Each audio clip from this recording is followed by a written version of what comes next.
Hello दोस्तों, आपका स्वागत है मेरे यूट्यूब चैनल में जिसका नाम है स्टडी एट होम। तो दोस्तों, हम पढ़ रहे हैं कक्षा 6 की पुस्तक पृथ्वी और हमारा जीवन। आज हम पढ़ेंगे इस पुस्तक का अगला पाठ। इस पाठ का नाम है दोस्तों पृथ्वी के परिमंडल। दोस्तों, पृथ्वी सौर मंडल में विशेष स्थान रखती है, मतलब सबसे यूनिक है, अलग है, स्पेशल है। पृथ्वी अकेला ऐसा ग्रह है जहाँ जीवन संभव है। भूमि, जल, वायु, इन तीनों तत्वों से ही जीवन होता है। अगर ये तीन तत्व ना हो, तीन चीज़ ना हो, तो कहीं पे भी जीवन होने की संभावना नहीं होती। कौन कौन सी चीज़? भूमि, जल और वायु। भूमंडल के परिमंडल। तो दोस्तों, जो भूमंडल है हमारा, उसके कौन कौन से परिमंडल हैं? तो दोस्तों, उसके 4 परिमंडल हैं। स्थलमंडल यानी कि लिथोस्फीयर, जलमंडल हाइड्रोस्फीयर, वायुमंडल एटमॉस्फेयर और जैवमंडल। तो दोस्तों, आप यहाँ पे देख रहे हैं, ये पृथ्वी है और पृथ्वी के चारों तरफ वायुमंडल है। ये जैव स्थलमंडल है जहाँ पे भी धरती दिखाई देती है। जहाँ पे पानी है जैसे सागर, महासागर, झील वगैरह, वो जलमंडल है। और जहाँ पे जीव जंतु भी हैं उसको बोलते हैं हम जैव मंडल। परिमंडलों के नाम की उत्पत्ति। तो दोस्तों, हमने 4 परिमंडल पढ़े इसमें। स्थलमंडल, तो स्थलमंडल को इंग्लिश में बोलते हैं लिथोस्फीयर। लिथोस्फीयर जो बना है वो ग्रीक शब्द से बना है, जिसका लिथोस का मतलब होता है पत्थर। फिर जलमंडल हाइड्रोस्फीयर। हाइड्रोस्फीयर बना है यूडर से। ग्रीक वर्ड है, ग्रीक शब्द है जिसका नाम है यूडर। यूडर का मतलब होता है पानी। वायुमंडल की उत्पत्ति हुई है एटमॉस से। एटमॉस का मतलब होता है वाष्प। जैवमंडल की उत्पत्ति हुई है, यानी कि बायोस्फीयर की उत्पत्ति हुई है बायोस मीन्स जीवन। स्थलमंडल, तो दोस्तों हम पहले डिस्कस करेंगे इस पर स्थलमंडल के बारे में।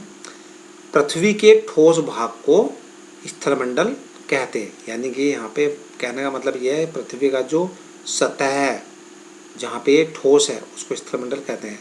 ये हमारे पृथ्वी की ऊपरी परत में पाई जाने वाली मिट्टी और चट्टानों से मिलकर बनी है, जिसमें सूक्ष्म जीवों के लिए उपयोगी पोषक तत्व पाए जाते हैं।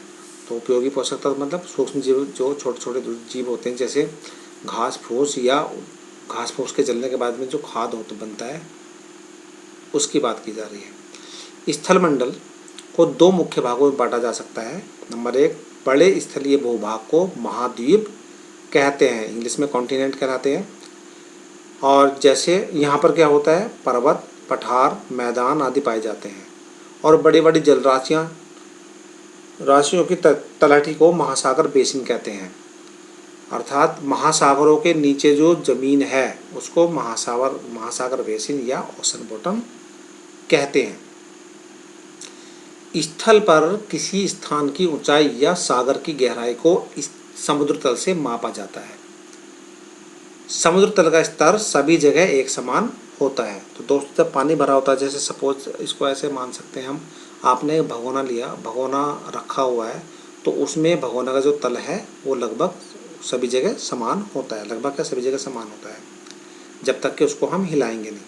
तो इसलिए जितनी भी ऊंचाइयाँ मापी जाती हैं उसको हम समुद्र तल यानी कि समुद्र तक की जो सतह है, पानी जो है उसकी जो ऊपरी सतह है, वहाँ से नापते हैं। वहाँ से कोई चीज़ कितनी ऊंचाई पर है और कोई चीज़ कितनी गहराई पे है। तो जैसे विश्व के सबसे ऊंचा पर्वत कौन सा है? माउंट एवरेस्ट की ऊंचाई समुद्र तल से 8,848 मीटर है। उसी प्रकार विश्व का सबसे गहरा भाग है, सबसे गहरा गड्ढा है, वो प्रशांत महासागर में मैरियाना गर्त है, मैरियाना ट्रेंच, जिसकी गहराई समुद्र तल से 11,022 मीटर है। तो दोस्तों, हम आगे बढ़ते हैं। महाद्वीप, पृथ्वी पर स्थित विशाल भूखंडों को महाद्वीप कहा जाता है। इनकी संख्या 7 है। एशिया, यूरोप, अफ्रीका, उत्तरी अमेरिका, दक्षिणी अमेरिका, ऑस्ट्रेलिया एवं अंटार्कटिका। स्थल भाग का अधिकांश हिस्सा उत्तरी गोलार्ध में है। तो दोस्तों आप देख रहे हैं ये हमारी पृथ्वी का मैप है। आप देख रहे हैं एशिया महाद्वीप जो पीले रंग का है यहाँ पे, यूरोप जो पर्पल कलर का है ये वाला, अफ्रीका महाद्वीप ये जो ग्रीन कलर का है, और उत्तरी अमेरिका ये जो रेड कलर का है, और जो येलो कलर का है दक्षिणी अमेरिका, यहाँ पे ऑस्ट्रेलिया, और यहाँ पे जो सफ़ेद वाला दिखाई दे रहा है इसको कहते हैं अंटार्कटिका। आगे चलते हैं एशिया महाद्वीप। तो एशिया महाद्वीप विश्व का सबसे बड़ा महाद्वीप है। यह पृथ्वी के कुल क्षेत्रफल के 1/3 भाग में फैला है। कर्क रेखा इससे होकर गुजरती है। एशिया के पश्चिम में यूराल पर्वत है जो इसको यूरोप से अलग करता है। एशिया और यूरोप को संयुक्त रूप से यूरेशिया कहा जाता है। यहाँ विश्व की 60% जनसंख्या पाई जाती है। इसके उत्तर में आर्कटिक महासागर, दक्षिण में हिंद महासागर है। यहाँ दुनिया की छत कहा जाने वाला तिब्बत का पठार भी है, और यहाँ सबसे ऊंची जो चोटी है वो है माउंट एवरेस्ट। आप देख सकते हैं दोस्तों एशिया महाद्वीप में ये जो पीला वाला है एशिया महाद्वीप है। कर्क रेखा एशिया महाद्वीप से होकर गुजर रही है। ये वाली जो कर्क रेखा है ये यूराल पर्वत यूरोप को और एशिया को अलग अलग करते हैं। तो ये स्थिति है हमारे एशिया महाद्वीप की। यहाँ पे दुनिया की 60% आबादी पाई जाती है, और हमारा जो देश है भारत भी एशिया महाद्वीप का ही एक हिस्सा है। अफ्रीका महाद्वीप। तो दोस्तों एशिया के बाद दूसरा सबसे बड़ा महाद्वीप है अफ्रीका महाद्वीप। इसका अधिकांश भाग पथरीला है। यहाँ खनिज पदार्थ व शक्ति के साधन प्रचुर मात्रा में पाए जाते हैं। विषुवत रेखा, कर्क रेखा व मकर रेखा यहाँ से गुजरती हैं। तीनों ही रेखा यहाँ से गुजरती दोस्तों, विषुवत भी, कर्क भी और मकर भी। उष्णकटिबंध में होने के कारण अत्यंत गर्म महाद्वीप है। दोस्तों पिछले पार्ट में हमने पढ़ा था कि उष्णकटिबंध कहाँ है, विषुवत रेखा के 23.5 डिग्री यानी कि कर्क रेखा और मकर रेखा के बीच वाले भाग को हम उष्णकटिबंध कहते हैं, इसलिए यहाँ बहुत ज़्यादा गर्मी पड़ती है। इसके उत्तर में सहारा मरुस्थल व पश्चिम में एटलस पर्वत है। तो दोस्तों आपको पता होगा सहारा मरुस्थल दुनिया का सबसे बड़ा रेगिस्तान यानी कि मरुस्थल है। इसके मिस्र देश में विश्व की सबसे लंबी नदी नील बहती है। यहाँ का विक्टोरिया जलप्रपात विश्व प्रसिद्ध है। तो दोस्तों विक्टोरिया जलप्रपात जो सबसे सुंदर जलप्रपात है वो भी अफ्रीका महाद्वीप में है। मिस्र में विश्व प्रसिद्ध पिरामिड है। तो दोस्तों दुनिया का अजूबा कहलाते हैं पिरामिड, ये भी मिस्र में है जो कि अफ्रीका महाद्वीप के अंदर है। सबसे पहले मानव का जन्म व विकास इसी महाद्वीप पर हुआ था। दोस्तों ये जानकर आपको खुशी होगी, ये वो महाद्वीप है जहाँ पर सबसे पहले मानव का जन्म हुआ था। तो दोस्तों एशिया महाद्वीप कहाँ है, वो अफ्रीका महाद्वीप कहाँ है, ये जो हरा वाला हिस्सा है ये अफ्रीका महाद्वीप है। इधर वाला हिस्सा सहारा मरुस्थल है, ठीक है, और यहाँ पे एटलस पर्वतमाला है। इसका अगला महाद्वीप है उत्तरी अमेरिका महाद्वीप। यह विश्व का तीसरा सबसे बड़ा महाद्वीप है।